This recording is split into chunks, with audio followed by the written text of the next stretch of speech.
Osteoporosis, a guide to help prevent and treat bone loss. You know, your bones are alive. Your bones aren't like the dry white bones you see at the skeletons on Halloween. They're actually made of a living tissue. Every cell in your bone is alive. You have many different types of cells. There are the osteoclasts. Those are cells that carry away old bone. You know, they dissolve the old bone and carry it away. Osteoplasts, they are the cells that build new bone. So they actually make new bone and put it together. Then you have your osteocytes. Those are osteocytes that live within the matrix of the bone. And then inside most long bones, you have bone marrow. Bone marrow is where your blood cells are made. Here's a picture of some osteoclasts that are dissolving the bone. The osteoblasts are lining along the bone, and then you have many other cells and osteocytes. Your bone is made of bone fibers that crisscross each other in layers. They're actually collagen. And on top of this collagen is laid calcium and other minerals that make the bone hard. These fibers are aligned to carry the forces of compression and tension, and they do a very good job of holding your body up. Your bones are made of cortical or compact bone that carries the force of tension and compression. That's the strong part of the bone, the outside of it. The inside of your bone, where the bone marrow lies, is called the trabecular or spongy bone. That's where your red blood cells are produced. What's interesting is that the architect Eiffel modeled the Eiffel Tower after the structure of the human femur, the actual bone. That's the thigh bone. When you were a child, your bones grew really rapidly. In fact, children only need about 2 years to completely replace every one of their bone cells. And your bones continue to grow in density and size into your late 20s. At that time, the amount of bones, old cells and old bone removed was the same as the new cells and new bone that replaced them. This keeps a healthy, what we call bone bank account. You're taking out as much bone as you're putting in, because bone is constantly remodeling. However, in your mid-30s, the removal and the replacement can get out of balance. Unlike children in the adult, it could take 7 to 10 years to replace all your bone cells. So depositing bone is a lot slower. As you continue to age, your bones can continue to get thinner and thinner. And this bone loss is normal as you age. However, if you lose too much of your bone, you'll have osteoporosis. Some of the things that make bone really strong and is important for the health of bone is your calcium and vitamin D levels. Calcium is the actual mineral that makes bone strong. When bone loses too much calcium, it becomes weak and osteoporotic and can fracture. Calcium is also important for things like cell signaling, blood clotting, muscle contraction, and nerve function. You actually get all your calcium that your body needs from your diet. Vitamin D helps your body absorb calcium from your diet. It's important also for muscle function and your immune system. You actually get vitamin D from your diet and from your skin. Your skin makes vitamin D when it's exposed to sunlight. So what is osteoporosis? Osteoporosis literally means porous bone. It's a bone disease in which the actual structure of the bone becomes damaged and weak. Bone structure may be thin if too much bone is lost or not enough bone tissue has been made. When the internal strands of bone become too thin and the bones become weak, they can fracture or break easily. These are called fragility fractures when they occur when you have osteoporosis. Common fragility fractures are wrist fractures, hip fractures, spine fractures, though they can occur in any part of your body.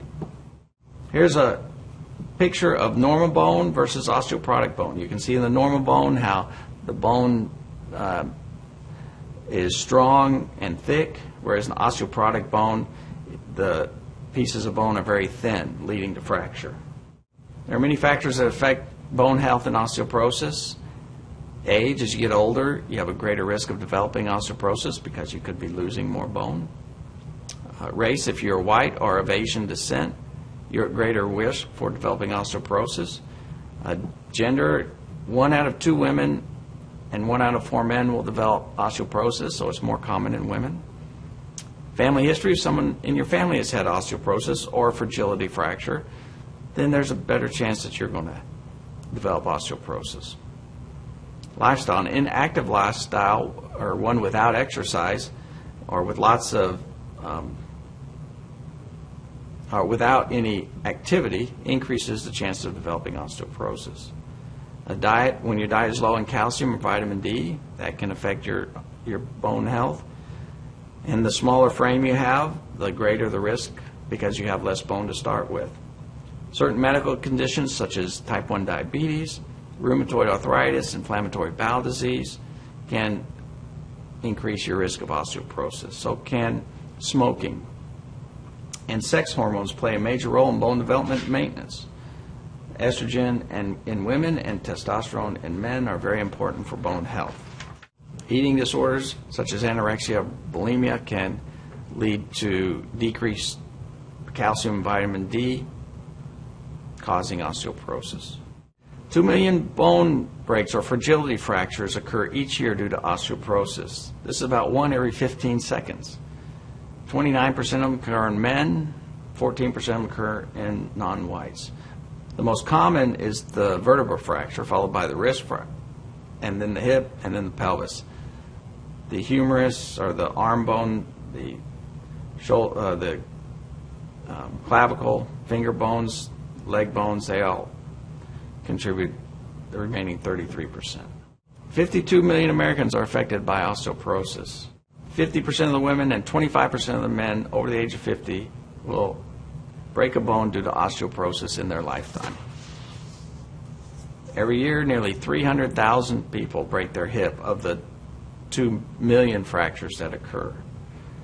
Of these 300,000, 50% never regain previous function. 25% end up in nursing home, and 25% do not even survive the first year after breaking their hip. Fractures from osteoporosis exceed the incidence of heart attack, stroke, and breast cancer combined. So these fractures negatively impact the quality of life, as you can tell. They limit your function, they increase mortality. 50% of osteoporosis-related bone breaks can actually be prevented with treatment. And unfortunately, after a fracture, only 23% of women age 65 and above are even tested or treated for osteoporosis. And this is after they have had a fragility fracture. So there's been a lack of commitment for treating osteoporosis and preventing these fragility fractures. And due to this, there's been the creation of the Fracture Liaison Service. These are programs that emphasize bone health, the treatment of osteoporosis, and the prevention of fractures. How do you know you have osteoporosis? Have you lost height since your 20s? More than 1 to 2 inches of height loss since your 20s indicates osteoporosis. Have you had a prior fragility fracture? Do you have any of the medical conditions listed previously? Are you taking any of the listed medications?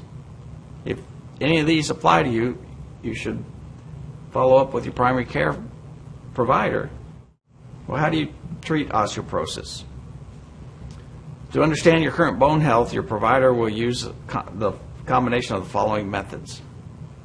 He'll ask you questions, provide a thorough and accurate medical history. You'll undergo a physical exam. Many fragility fractures go unnoticed by patients. Loss of height is sometimes an excellent marker for the presence of vertebral fractures or spine fractures. Some lab tests are specific to your bone health.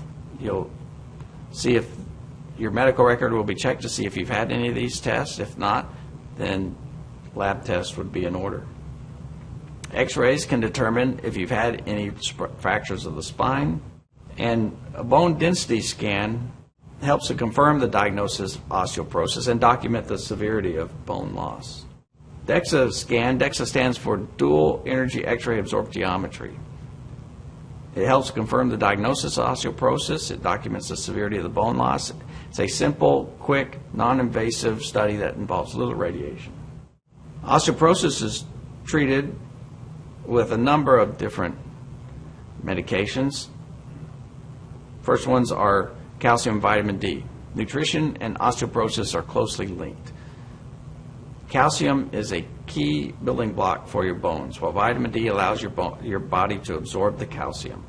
Dairy products such as milk, yogurt, and cheese, fortified juices, cereals, oatmeals, as well as beans, legumes, and certain nuts all have high calcium levels.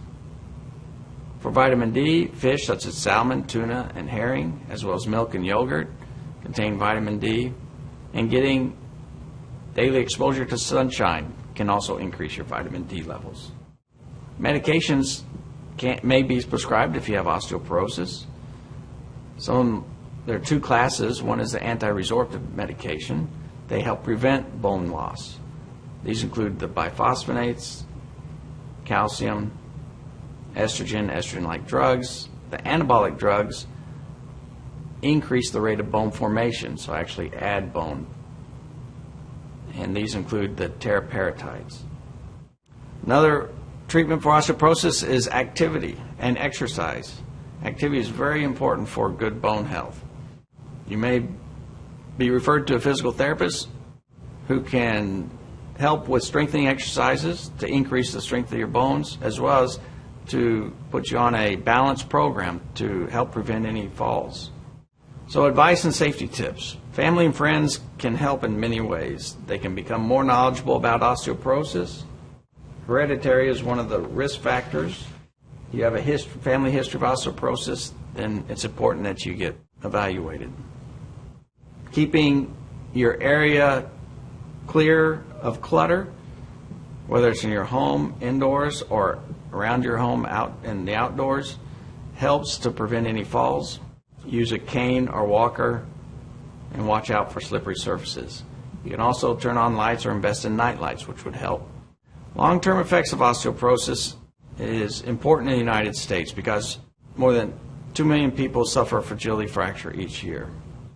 Even if a fracture does not occur, the spinal bones, such as the vertebra, may become weak and collapse. This could lead to back pain, hunchback, or scoliosis. It also leads to loss of height. This can lead to difficulty breathing, and you also have loss of mobility. And with osteoporosis, your bones do not heal very well. So it's important that you maintain your bone health, stay active, eat a healthy diet, and if you have any questions, please contact your healthcare provider. Thank you.